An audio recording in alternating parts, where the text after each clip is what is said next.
Hi, Richard Bowser here from Property Investor News magazine. I'm here today with Darren Brown from PCG Invest, and we're here at their offices in Hertfordshire. Darren, good morning. Good morning, Richard.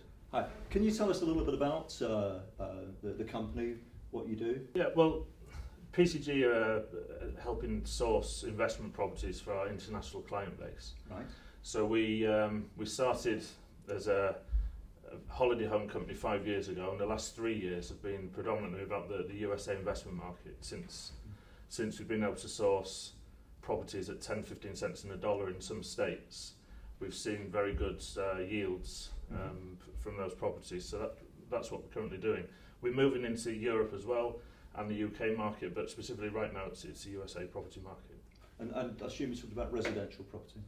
It's all residential property, yeah. So single family homes, multi-family homes, apartments with tenants managed by professional management companies producing yields upwards of 15%. Wow, that's strong yields. What locations? When we first started the business, it was Detroit, Michigan, which I know there's a lot of thoughts about. It's a Marmite place to invest in. But you know, our clients have had great success, and I know some people haven't, but we can talk about those issues. But to answer the question, Detroit, Michigan, Buffalo, Rochester, and New York, Niagara Falls in New York State. Recently we've added Houston, San Antonio and Dallas, Texas to our portfolio because of capital growth there, and Florida. Okay. And you're based over here in the UK. Yeah. Your clients, your investor clients? Our clients, I'd say 25% are from the UK, and then the rest from the rest of Europe, Middle East, Far East, Australia. We've got a few in South America, but not many at all. So we're right across that sort of time zone, going from the UK east.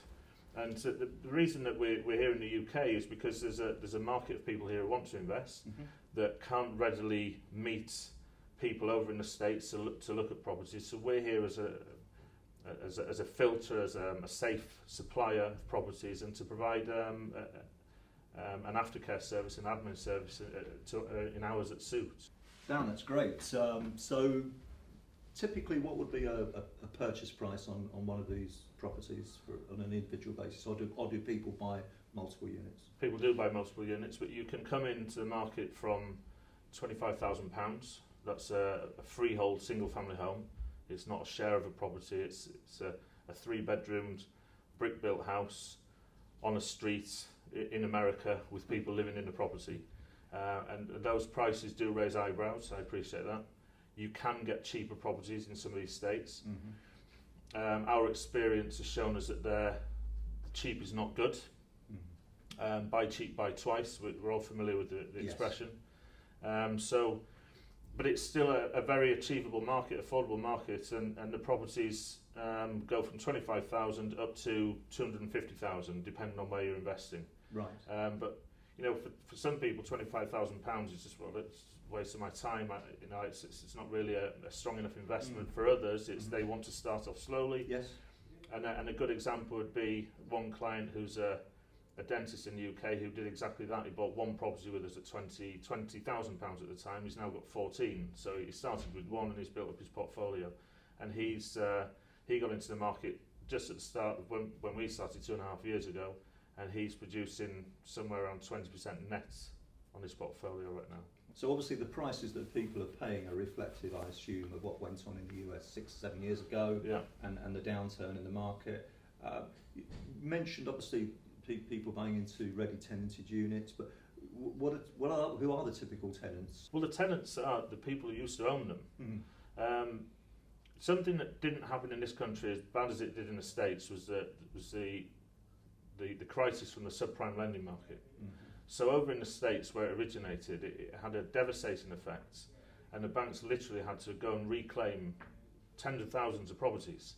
And Detroit, if we look specifically at Detroit and its prices, that's the lowest starting point. It's had its problems decades before. Yes. And it reached, if you like, sort of a perfect economic storm. So mass emigration, prices have gone right down, and nobody can buy anymore. There's no mortgages available. The banks are taking all the houses back, but the people still living there need to live somewhere. Absolutely. So the banks in some cases gave the opportunity for the former owner to rent the property. The bank would sell the property in the auction and let the former owner stay in the property as the tenants. So it's not a case of all tenants are DSS or all tenants are on income support, which Section 8, as we call it, states. Many of our clients' tenants are private tenants, working people. But unfortunately, their previous circumstances makes it more difficult. Well, it does. They don't. Some people are surprised that if you can buy a property for $40,000 and the tenant's paying $700, $800 a month to live there, why they don't respond? It's the obvious.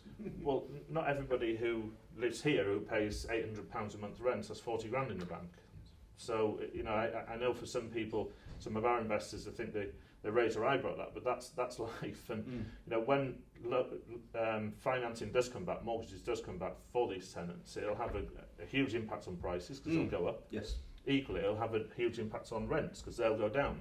But so getting into the market now is the best time to get in, because you'll get the yields that people are getting, 15% upwards, and you'll get a huge uplift in price when the lending market comes back. Right. And talking about lending, which you've mentioned already, typically what sort of finance is available, or is there a finance for UK buyers to be able to buy this type of proposition? Until very recently, no.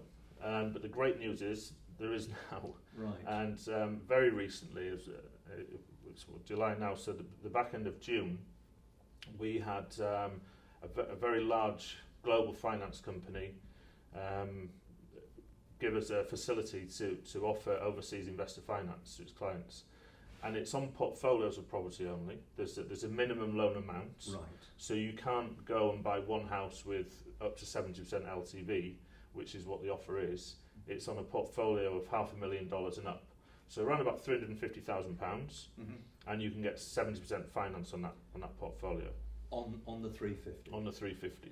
The great news there is the leveraging gives you a tremendous ROI, because a portfolio of properties giving an 18% net yield, for example, Rochester in New York State, 8 properties, multifamily homes, to give you an example of one we saw recently, 8 individual homes with 16 units in there, $500,000 portfolio producing 18% net. That's after all running expenses, management fees, all the expenses, the property taxes, etc., etc. 18% net yield. So when you factor in 70% finance, it gives you a true cash-on-cash ROI of 40%.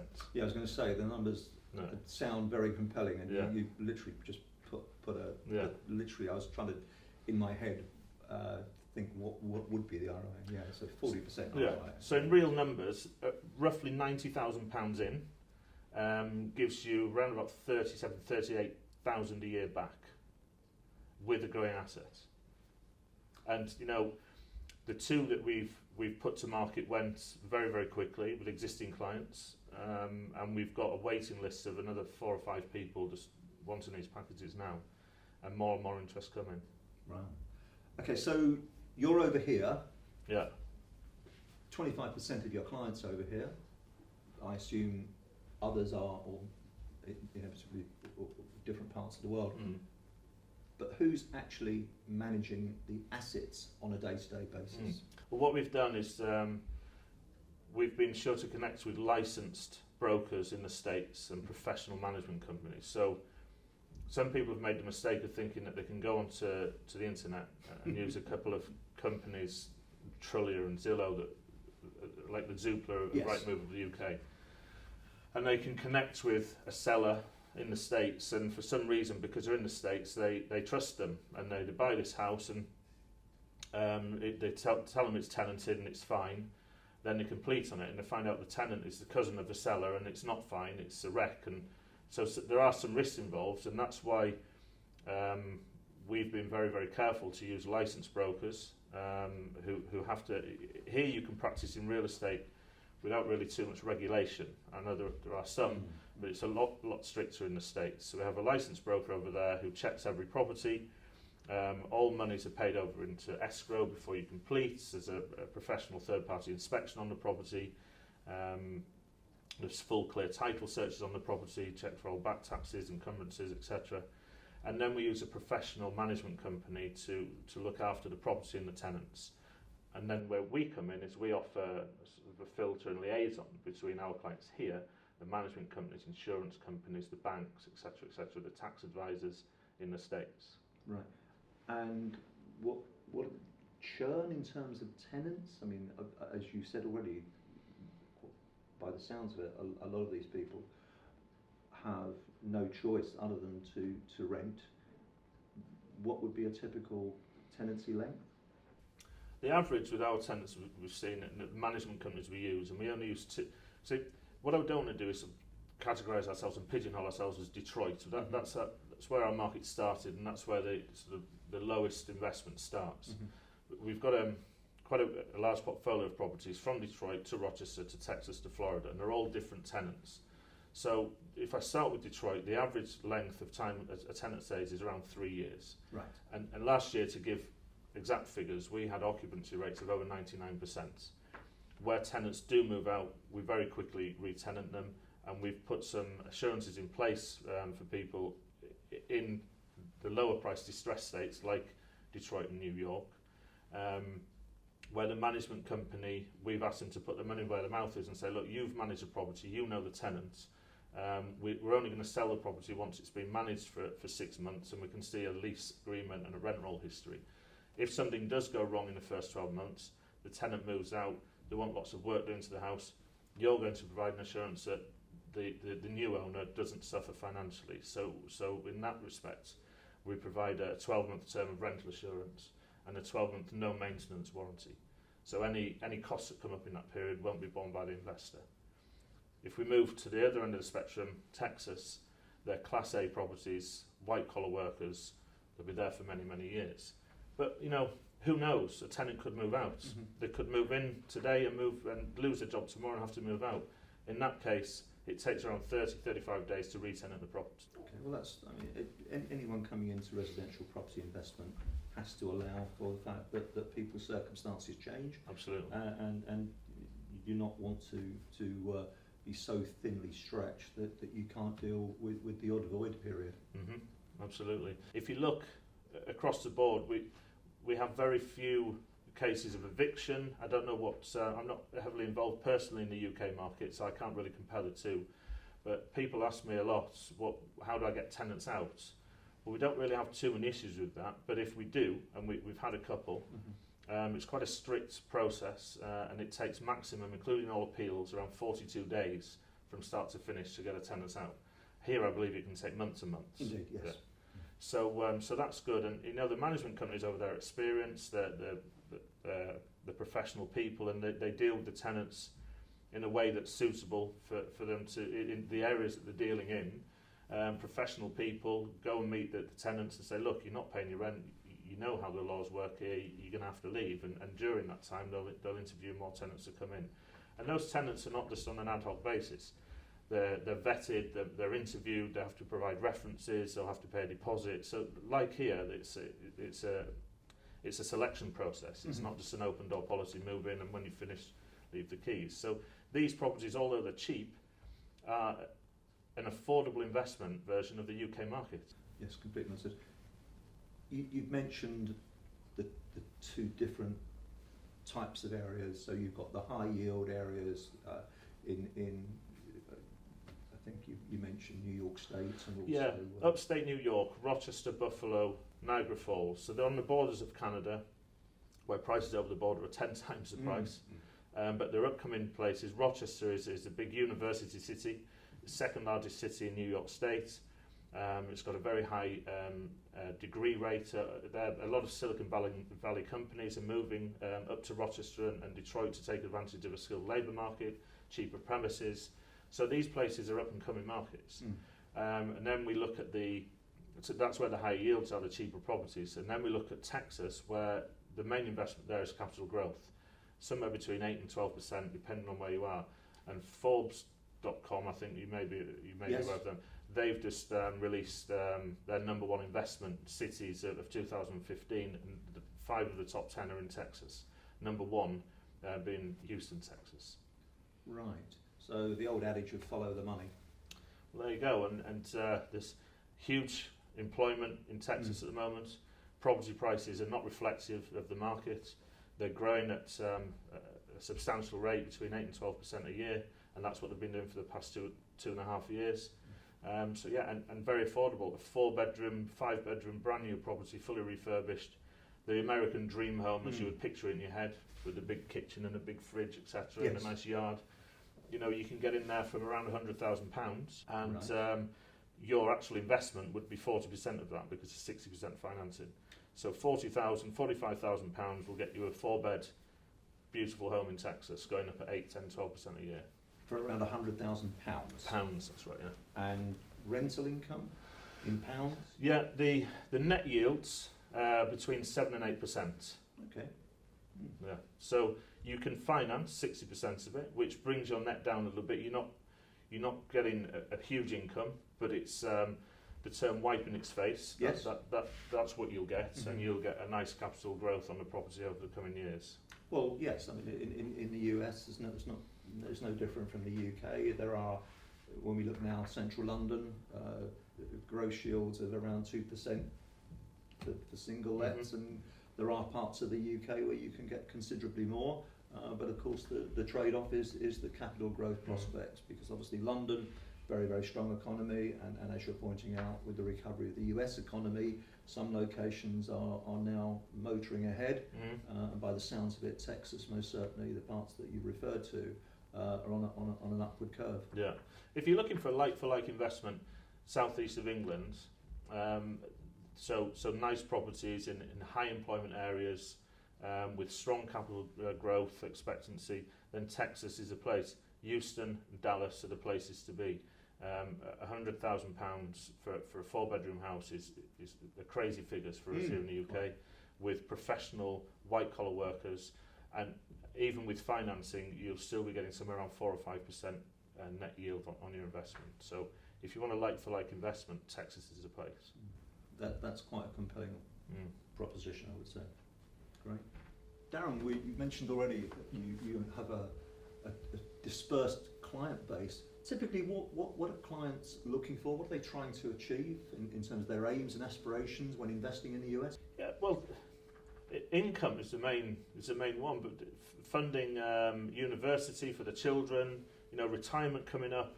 A lot of our clients now are sort of at 50, 55 years old, and they're looking at retirement in 5 or 10 years and thinking, well, where can I use my lump sum that I've got safely to invest in a strong market that's going to give me more than 1.5-2% I can get in the bank, sort of 3 and 4% I can get in the UK market. So to invest £100,000 and get 15, 16, 17% net yield back each year is a nice income with a growing asset. One can see the logic absolutely there.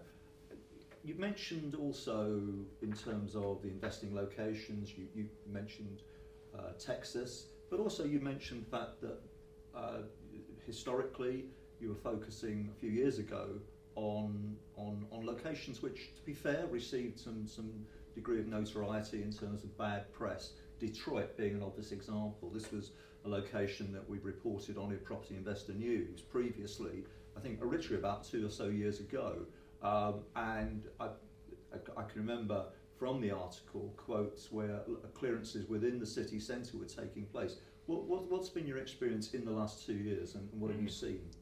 Yeah, and I've heard a lot of the bad stories myself, and we're looking after clients who had their fingers burned from buying properties, the prices that they shouldn't have bought them at, from companies making promises and really using the money that they've invested to pay them back, and some real horrible stories.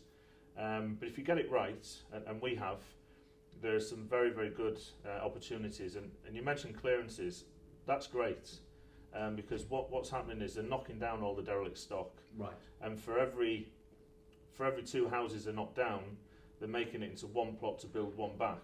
So suburbs are going to be more spacious. New houses are coming back. So little things like the mayor of Detroit saying, if you've got bank taxes on your property, once it gets past a certain period, 6 months, I can't say dead on 6 months, but there's a few appeal issues, etc. And look, we're going to take your property back from you, and we're going to knock it down if it's not in a good position. So that's great. Let's get rid of all the old derelict stock, and let's bring new property in. And some of the things people don't realise and appreciate about Detroit, because they see They see what's in the media, they see what the UK press have reported on, and if you Google Detroit property, there are some well-known publications in there. We're in there as well with a more positive news on Detroit, but people watching this will know what I'm talking about. But what's happening in Detroit now? Well, it's been the embarrassment of the US for far too long. It's recently come out of bankruptcy, the quickest city, I think, in history to come out of bankruptcy. And there's literally billions and billions of dollars pouring into Detroit to get it off its knees. And a few things, I mean, it's easy to say, there's billions of dollars going in, but let me give you a few examples. The M1 rail link from downtown Detroit, from the city, going out to the suburbs is in full flow. It will be completed next year. This is a streetcar link, so you jump on the tram and you go out of downtown to the commuter belt, to the offices, etc. Yep. Multi-billion-dollar investments. The Galapagos Art Space that was founded in Brooklyn, New York in 2007. They can no longer afford to stay in Brooklyn, New York, because real estate prices have outgrown them. So they're moving to Highland Park, which is a suburb, a city bordering Detroit. This is going to bring in millions of dollars of trendy cafes and artists, etc., etc. And the art set will move with them. Yes. A lot of Silicon Valley companies are moving up to Detroit. There's new sports stadiums being built in Detroit. There's a new bridge being built from Detroit, an 8-lane trade-only bridge being built from Detroit to Canada for trade purposes. Lots and lots and lots of very strong economic factors coming into Detroit. Virgin have just started flying into Detroit. There's a lot of high-profile names getting into that market. And if you look at Detroit downtown, it's a thriving city. It's a very nice place to go. You get inundated and brainwashed with the horrible pictures of burnt down houses, yes, derelict houses. We have those here as well. Go downtown Detroit is like going downtown London in some respects. But it's a little bit nicer. It's more spacious and there's green areas and better. Oh, I'm not going to compare London to Detroit, but you get the point. No, it's a nice modern area to be in. So there's people's historic perceptions, and there's the reality of today. Absolutely. And clearly, from what you're saying, there's a lot more positives happening now than maybe 3 or so years ago. Absolutely right. Yeah. A condo, 1-bedroom apartment, 2-bedroom apartment in downtown Detroit, you can pay $450,000 for. I don't think many people would have guessed at that figure. You move out of Detroit, and we've got a new development called Highland Park Residence being built 8 miles from downtown Detroit, where you can get into the market for around $40,000, 25% down the rest next year when it's built, with a guaranteed rental income for 2 years, and on the M1 rail link, the streetcar link I mentioned earlier. So there's a lot of positive factors there, and I think it's worth, if people are looking for a good investment with a good yield, and they're worried about Detroit or worried about upstate New York, come and speak to us and we'll give you the truth. We won't hide anything from you. You can go over there, jump on a flight, go and meet the registered brokers over there, go and meet the suppliers, go and meet the maintenance companies and management companies and have a look around and make your own mind up. You mentioned already, Darren, that you, as I am aware, we've reported this in the magazine, that there have been some negative experiences with investors in the US. So there is some risk involved. What would you say the main risks that investors need to take into account in the current market, in the locations that you are currently offering? So the risks involved, I would say, mirror the risks involved in property investment wherever you go in a modern Western world. So what are the risks involved in investing in the UK market? The tenant moves out. We've addressed that. There are more stringent laws over in the States than there are here. Is there a high rental demand? Yes, there is, because people can't get mortgages currently, so their only choice is to rent. Are the people moving into the properties, smashing them up and then moving them out? Well, no, because then they can't rent another property. If that does happen, then there's a maintenance warranty included anyway, and we'll repair the property in the first 12 months. But we're not talking about really distressed areas with tenants who, are just moving in and wrecking places. We're not talking about squatters. We're talking about professional people who used to own the property. They had terrible financial crisis over there. They've been affected far worse than we have, and that we appreciate. And they're in a position where they need to rent a home. It is their home. They look after the home, and they're paying a healthy rent. And the risks are, I don't know, that they mirror the same as any property market. Just don't. My advice is don't go the cheapest route. Use a professional company to help you. Somebody based both in the country that you live in, if you prefer, so you can meet them face to face, or if you want to go over to the States and meet them on the ground there. Don't just buy something with a picture and think it'll work. So Darren, what would you say are your clients' biggest fears when they first come and approach you? Yeah, I think the biggest fear is that they're buying a property in America that 99% of our clients don't go and see the property. So the biggest fear is this: I'm handing over tens of thousands of pounds for property I've not seen to a company I don't know in a country that I don't live in.